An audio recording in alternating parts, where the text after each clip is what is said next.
I just want to play devil's advocate a little bit here and I guess support McCurdy and Thunderball as a whole. It's hard to put aside and overlook the continuity issues, the plot conveniences, and the various other problems with this movie. But I feel like it was so close. And if they just reeled it in just a little bit, I think it could have been the best one so far. Yep. Yeah. Of course, it's another atomic bomb thing, just like Goldfinger was. I preferred this one because, they're stealing a jet. Sure, it's got the plot convenience of the guy invites him into the co-pilot seat for the better view. Commandant, would you care to change places with the co-pilot?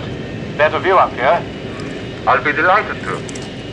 They're flying with live ordnance during a training mission. Obianasa, NATO training flight. She is armed, isn't she? 2 atomic weapons, sir. That doesn't make sense to me, but I still like it. It's cool. Yeah. I love the location. I'm glad we're back in the Caribbean. We got some gambling. We get a little bit of the DB5. So I feel like they figured out the whole James Bond package and they just went overboard. They just were like, let's go as big as possible. We have all the money in the world to do it. Let's go massive. They just went too big. I get that. And again, I told you guys I wasn't going to put as big of a fight as I think with Goldfinger over from Russia. But God, I think I enjoy this movie more. And every time I watch it, I was like sitting there just thinking, why does this movie suck? Like that was my reaction. Again, if you don't think about it that much, if you don't think about it's not a bad all the movie. little things, it's good. But to follow what Nance was saying, the money for this went into the spectacle. And it's good spectacle. Again, it's like watching the Civil War underwater. It's kick-ass. But the money went into the spectacle.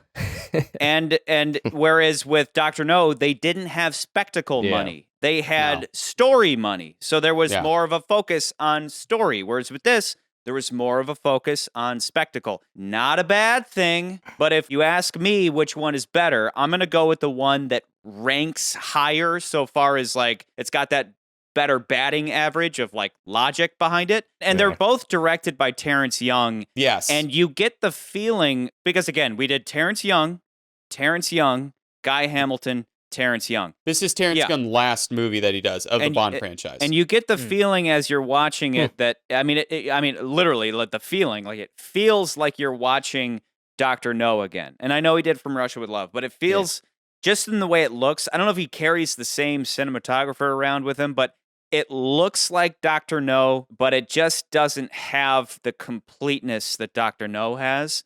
Yeah. And it's like the emphasis was taken away from that simple story and was pushed towards spectacle. And plenty of modern movies make the same mistake where it's like they spent most of their days and their budget on spectacle and they let the story slowly slip away because they're worried about the fucking trailer, that they need to get asses in seats. How do we bring everybody back to the theater? It's got this incredible underwater stuff, which is incredible, but if you're outside of the zone of like, it's wildly impressive that they managed to do that, you're like, I don't give a shit. It's slow and boring. It's hard to some of it is hard to understand, and it is. Wait, what's going on? Like if you're not paying attention, especially when you're trying to follow a movie by most audiences follow a movie by dialogue. They don't follow movies. Even though that filmmakers love following movies by visuals, most people I think follow movies by dialogue, and those sequences are very long, and there is not a lot of dialogue. And I do think that the fight sequence, which I call the commando sequence, which again, you will find as a trope in the Bond films. That'll come back. The commando sequence. It's the third act of the film. We got to bring all these dudes in. They got to fight the bad guys. And it's badass. It's awesome. They all drop from airplanes like Bond. It's cool. Bond's like, scramble all the motherfuckers. We're going to go fight. And everybody just jumps out of the plane. They're like, let's go. Like, it is badass. And that's cool. But like, and the only thing to keep that scene momentum is John Barry's score, which again, like I said before, and Scott made that point, is the orchestra. Yeah. And that score for Thunderball is really great. So it like at least keeps the pace up, and you're like, okay, I'm following along. Bond's drops down as soon as they hit the water. It's like the score goes away, and it's mostly quiet. It's all water and all that stuff. But I love how Bond comes in and he's basically Superman, Aquaman. It's like, well, why didn't you give all of your guys that jetpack, the water pack thing underwater? Shot yellow out of it for some reason. Yeah, does anybody know why the yellow? I think maybe as a trail or just like a smoke screen, maybe. I don't know. I'm always going to say it. I'm going to say it every episode. I love every Bond movie. I Yeah. really do. But if I'm putting these up against each other, I'm gonna put Thunderball at the bottom of the list because it suffers just enough story-wise and has a bad guy. I'm gonna go out of character and actually agree with Charlie for once. That watching, yeah. Cheers to this. Holy Please, please, cheers to watching this film, I was fighting myself the whole time. Like, is this better than Dr. No, or is it worse? I knew it wasn't anywhere near From Russia with Love and Goldfinger, as we stated. Just far better films, better performance, better. More water. More water.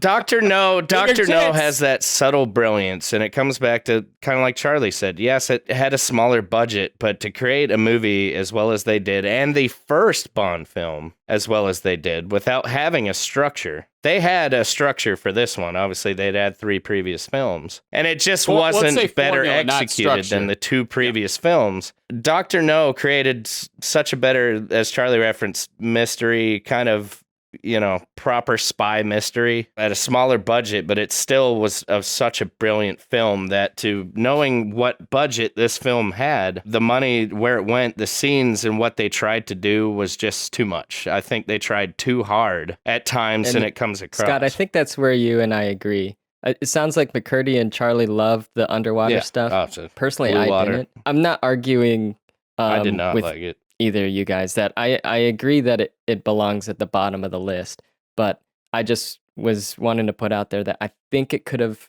been the best if some of the edits Charlie already mentioned happened and cut down on some of the spectacle. So the parade scene could have been chopped down.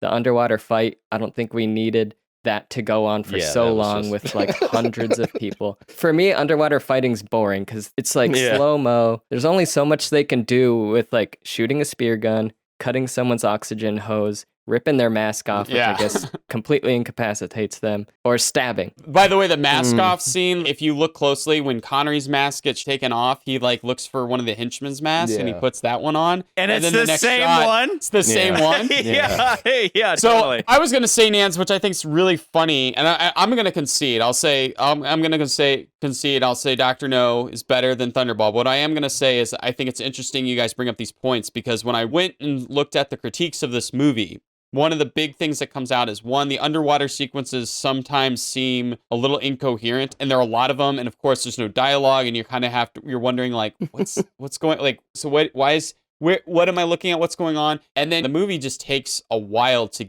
get there, right? Like Charlie, you were talking about how the beginning is so long. Like it's long in the fact that like From Russia with Love starts out where it's like, we're learning about the bad guys, and then Bond doesn't come in until 20 minutes in the movie. This movie, however, it's different because he's like conveniently there. But like as far as the overall plot goes, it takes a little while. Where the other movie, it's literally like this Goldfinger guy.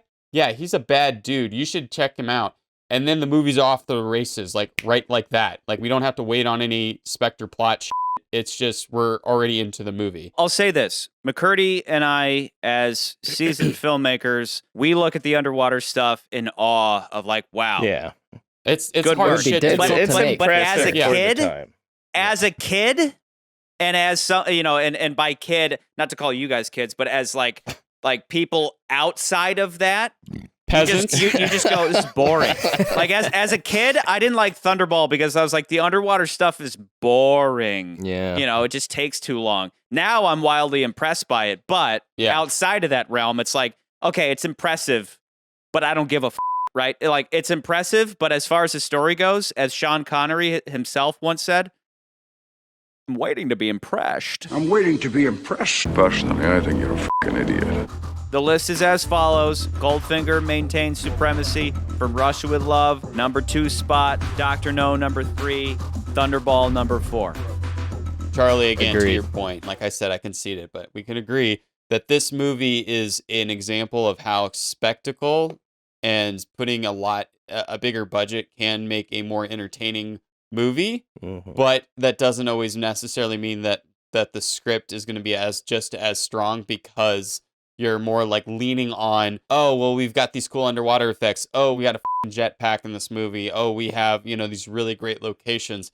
And we can lean on that and just kind of let people just ignore, oh, don't look behind the curtain. Yes, we up here, but just watch the pretty water sequences. Don't think about it too much. You know, hey, how about that underwater stuff? And for the record, I don't care that the budget was skewed. It means nothing to me that Dr. No was first and it managed to do all these things with a small amount of money. I don't care. If Thunderball came out first and Dr. No came out fourth, I would still rank them in this way. It is outside knowledge to me what the budget is. So it's something to note, but it doesn't weigh in for me at all. I do not care about that stuff. All I care about is that Dr. No is this better story with a better bad guy, and that Thunderball is exciting and cool. It's a really cool movie, but it's not as good of a story, and it has a bad guy. I think Dr. No just inches above it to where it belongs in third position. And I will also say Thunderball in the grand scheme, Thunderball's not a bad movie, but it's like you're saying, it's just as much as Goldfinger and From Russia's like this. I think Thunderball and Dr. No are kind of like this. Yeah. Yeah.